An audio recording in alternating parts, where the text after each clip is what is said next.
SIR process ಅಲ್ಲಿ ಕರ್ನಾಟಕದಲ್ಲಿ ಸುಮಾರು 1 ಕೋಟಿ ಜನರಿಗೆ ನೋಟಿಸ್ ಬರುವ ಸಾಧ್ಯತೆ ಇದೆ. ಅಷ್ಟು ಮಾತ್ರ ಅಲ್ಲ, ಇವರ ವೋಟ್ಗಳು ಡಿಲೀಟ್ ಆಗುವ ಭೀತಿಯಲ್ಲೂ ಇದ್ದಾರೆ.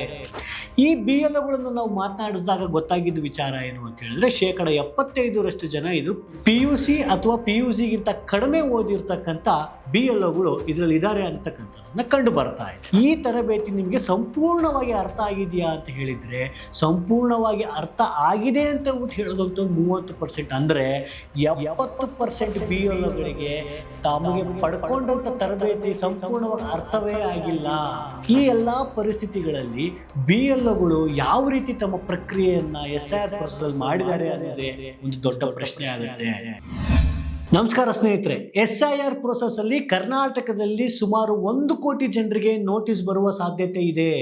ಅಷ್ಟು ಮಾತ್ರ ಅಲ್ಲ, ಇವರ ವೋಟ್ಗಳು ಡಿಲೀಟ್ ಆಗುವ ಭೀತಿಯಲ್ಲೂ ಇದ್ದಾರೆ ಅನ್ನೋದನ್ನ ಕರ್ನಾಟಕದಲ್ಲಿ ನಾಗರಿಕ ಮತಕಾವಲು ಸಮಿತಿ ಒಳಗೊಂಡಂತೆ SIR ಮೇಲೆ ಕೆಲಸ ಮಾಡ್ತಿರ್ತಕ್ಕಂಥ ಹಲವಾರು ಸಂಘಟನೆಗಳು, ಸಂಸ್ಥೆಗಳು ಈ ಅಂಕಿಅಂಶವನ್ನು ಹೇಳ್ತಾ ಇದೆ. ಈ ಎಲ್ಲ ವಿಚಾರಗಳ ಬಗ್ಗೆ ಮಾತಾಡೋಕ್ಕೆ ಈ ವಿಡಿಯೋವನ್ನು ಮಾಡ್ತಾ ಇದ್ದೀನಿ. ಈ ವಿಡಿಯೋದಲ್ಲಿ ನಾವಿವತ್ತು ಇಷ್ಟು ಜನಕ್ಕೆ ನೋಟಿಸ್ ಬರಲಿಕ್ಕೆ ಕಾರಣ ಜನ ಎನ್ಯುಮರೇಷನ್ ಫಾರ್ಮ್ ಅನ್ನ ತಪ್ಪಾಗಿ ತುಂಬ್ತಾ ಇರೋದಕ್ಕ, ಅಥವಾ ಅವ್ರ ಹತ್ರ ದಾಖಲಾತಿಗಳು ಇಲ್ಲ ಅನ್ನೋದು ಮಾತ್ರ ಕಾರಣವಾ? ಇಲ್ಲ ಅಂತ ಹೇಳಿದ್ರೆ ಚುನಾವಣಾ ಆಯೋಗ ತನ್ನ ತರಬೇತಿಯಲ್ಲೇ ಏನಾದರೂ ಕಳಪೆಯಾಗಿ ಮಾಡಿದೆಯಾ ಅನ್ನೋದ್ರ ಬಗ್ಗೆ ನಾವಿವತ್ತು ಮಾತಾಡೋಣ. ನಾಗರಿಕ ಮತಕಾವಲು ಸಮಿತಿ ವತಿಯಿಂದ ನಾವು 203 ಜನರ ಒಂದು ಸಮೀಕ್ಷೆಯನ್ನು ಮಾಡಿದ್ವಿ. ಈ 203 ಜನರು ಯಾರು ಅಂತ ಹೇಳಿದ್ರೆ, ಕರ್ನಾಟಕದ ಆಶಾ ಮತ್ತು ಅಂಗನವಾಡಿ ಕಾರ್ಯಕರ್ತರಾಗಿ ಕೆಲಸ ಮಾಡ್ತಿರ್ತಕ್ಕಂಥ BLOಗಳು ಇದಾಗಿದ್ದಾರೆ. ಈ BLOಗಳನ್ನು ನಾವು ಮಾತನಾಡಿಸಿದಾಗ ಗೊತ್ತಾಗಿದ್ದ ವಿಚಾರ ಏನು ಅಂತ ಹೇಳಿದ್ರೆ, 75% ಜನ ಇದು PUC ಅಥವಾ PUC ಗಿಂತ ಕಡಿಮೆ ಓದಿರ್ತಕ್ಕಂಥ BLOಗಳು ಇದರಲ್ಲಿ ಇದ್ದಾರೆ ಅಂತಕ್ಕಂಥದ್ದನ್ನ ಕಂಡು ಬರ್ತಾ ಇದೆ. ಈ 1 ಕೋಟಿ ಜನರಿಗೆ ನೋಟಿಸ್ ಅಂತ ಹೇಳಿದ್ರೆ, ಪ್ರತಿ 4 ರಿಂದ 5 ಜನರಿಗೆ ಒಬ್ಬರಿಗೆ ನೋಟಿಸ್ ಬರುತ್ತೆ. ಅಂದ್ರೆ ನಿಮ್ಮ ಮನೆಯಲ್ಲಿ ಒಬ್ಬರಿಗೆ ನೋಟಿಸ್ ಬರುವ ಅಪಾಯವೂ ಇದೆ. ಸೊ ಎಲ್ಲದರ ಹಿನ್ನೆಲೆಯಲ್ಲಿ ನಾವು 26 ಪ್ರಶ್ನೆಗಳನ್ನ ಇಟ್ಕೊಂಡು BLOಗಳಿಗೆ ಸಮೀಕ್ಷೆಯನ್ನ ಮಾಡಿದ್ವಿ. ಈ BLOಗಳು ಏನು ಹೇಳ್ತಾ ಇದ್ದಾರೆ ಅನ್ನೋದನ್ನು ಒಂದೊಂದಾಗಿ ನೋಡ್ಕೊಳ್ತಾ ಬರೋಣ. 26ರಲ್ಲಿ ಎಲ್ಲ ಪ್ರಶ್ನೆಗೂ ನಾವು ಈ ವಿಡಿಯೋದಲ್ಲಿ ಹೋಗ್ತಾ ಇಲ್ಲ, ಕೆಲವು ಆಯ್ದ ಪ್ರಶ್ನೆಯನ್ನು ಮಾತ್ರ ತಗೊಳ್ತಾ ಇದ್ವಿ. ಮೊದಲನೇದಾಗಿ, ಇದರಲ್ಲಿ ನಿಮಗೆ ಎಷ್ಟು ದಿನಗಳ ಕಾಲ ತರಬೇತಿಯನ್ನು ಕೊಡಲಾಗಿತ್ತು ಸಮೀಕ್ಷೆಯ ಪೂರ್ವದಲ್ಲಿ ಅಂತ ನಾವು ಕೇಳಿದ್ವಿ. ಅದರಲ್ಲಿ 38% ಅಷ್ಟು ಜನ ನಮಗೆ 1 ಅಥವಾ 1 ದಿನಕ್ಕಿಂತ ಕಡಿಮೆ ಅವಧಿಯಲ್ಲಿ ಮಾತ್ರ ತರಬೇತಿಯನ್ನು ಕೊಡಲಾಗಿದೆ ಅಂತ ಹೇಳ್ತಾ ಇದ್ದಾರೆ. ಮತ್ತು ಎರಡನೇ ಪ್ರಶ್ನೆಯಾಗಿ ನಾವು ಕೇಳಿದ್ವಿ, ಈ ತರಬೇತಿ ನಿಮಗೆ ಸಂಪೂರ್ಣವಾಗಿ ಅರ್ಥ ಆಗಿದೆಯಾ ಅಂತ ಹೇಳಿದ್ರೆ, ಸಂಪೂರ್ಣವಾಗಿ ಅರ್ಥ ಆಗಿದೆ ಅಂತ ಹೇಳೋದಂತೂ 30%, ಅಂದ್ರೆ 70% BLOಗಳಿಗೆ ತಮಗೆ ಪಡ್ಕೊಂಡಂತ ತರಬೇತಿ ಸಂಪೂರ್ಣವಾಗಿ ಅರ್ಥವೇ ಆಗಿಲ್ಲ. ಈ ಎಲ್ಲ ಪರಿಸ್ಥಿತಿಗಳಲ್ಲಿ BLOಗಳು ಯಾವ ರೀತಿ ತಮ್ಮ ಪ್ರಕ್ರಿಯೆಯನ್ನ SIR ಪ್ರೋಸೆಸ್ ಅಲ್ಲಿ ಮಾಡಿದ್ದಾರೆ ಅನ್ನೋದೇ ಒಂದು ದೊಡ್ಡ ಪ್ರಶ್ನೆ ಆಗುತ್ತೆ.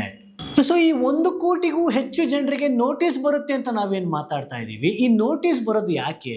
ASDDO ಅಂತ ಹೇಳಿದ್ರೆ ಆಬ್ಸೆಂಟು, ಶಿಫ್ಟು, ಡೆತ್ತು, ಡೂಪ್ಲಿಕೇಟು, ಅದರ್ಸ್ ಹೆಸರಿನಲ್ಲಿ ಏನು ಮಾರ್ಕ್ ಮಾಡ್ತಾ ಇದ್ದಾರೆ ಅದು ಸಹಜವಾಗಿದೆ. ಅಷ್ಟು ಜನರ ಓಟು ಡಿಲೀಟ್ ಆಗುತ್ತೆ, ಅದು ಮತ್ತು ಕಾಮನ್ ಆಗಿದೆ, ಆ ಥರದ್ದು ಆಗಬೇಕಾಗತ್ತೆ ಪರಿಷ್ಕರಣೆಯಲ್ಲಿ. ಸೊ ಇನ್ನು ಪರಿಷ್ಕರಣೆ ವಿಚಾರದಲ್ಲಿ ಬರೋದಾದ್ರೆ, ಪರಿಷ್ಕರಣೆಯಲ್ಲಿ ASDDO ಹೆಸರಿನಲ್ಲಿ ಎಷ್ಟು ಜನರ ಓಟನ್ನ ಡಿಲೀಟ್ ಆಗುವ ಸಾಧ್ಯತೆ ಇದೆ ಅನ್ನೋದನ್ನು ಮಾರ್ಕ್ ಮಾಡ್ತಾ ಇದ್ದಾರೆ. ಆದರೆ ಹೊಸದಾಗಿ ಸೇರಿಸಿಕೊಳ್ಳುವ ಮತದಾರ ಪಟ್ಟಿಯಲ್ಲಿ ಯಾವುದೇ ಅಂಕಿಅಂಶವನ್ನು ಯಾಕೆ ಕೊಡ್ತಾ ಇಲ್ಲ? ಪರಿಷ್ಕರಣೆ ಅಂತ ಹೇಳಿದ್ರೆ ಡಿಲೀಟ್ ಮಾತ್ರ ಮಾಡೋದಾ? 18 ವಯಸ್ಸು ತುಂಬಿರೋರನ್ನ ಅಡಿಷನ್ ಮಾಡ್ಕೊಳ್ಳೋದು ಕೂಡ ಪರಿಷ್ಕರಣೆ ಭಾಗ ಅಲ್ವಾ? ಚುನಾವಣಾ ಆಯೋಗ ಇದರ ಅಂಕಿಅಂಶವನ್ನು ಯಾಕೆ ಕೊಡ್ತಾ ಇಲ್ಲ?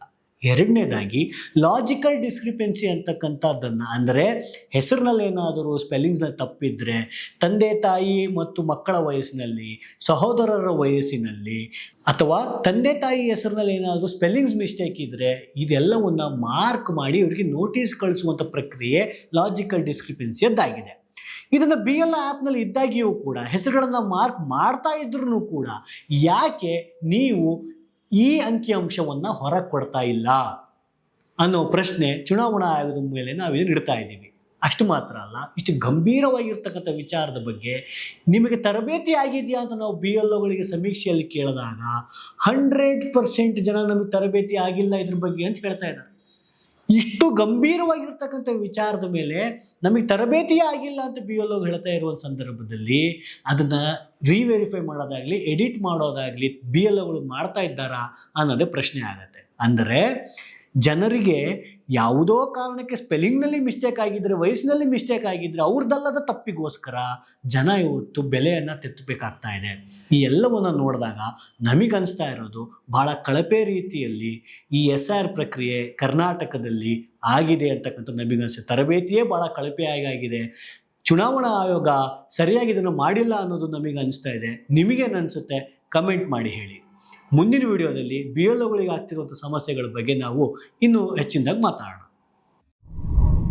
ಮತ್ತಷ್ಟು ವಿಶೇಷ ವಿಡಿಯೋಗಳನ್ನು ನೋಡಲು ಮತ್ತು ಹೊಸ ವಿಡಿಯೋಗಳ ಬಗ್ಗೆ ತಿಳಿಯಲು eDina.com ಯೂಟ್ಯೂಬ್ ಚಾನೆಲ್ ಸಬ್ಸ್ಕ್ರೈಬ್ ಮಾಡಿ ಮತ್ತು ಬೆಲ್ ಐಕಾನ್ ಕ್ಲಿಕ್ ಮಾಡಿ.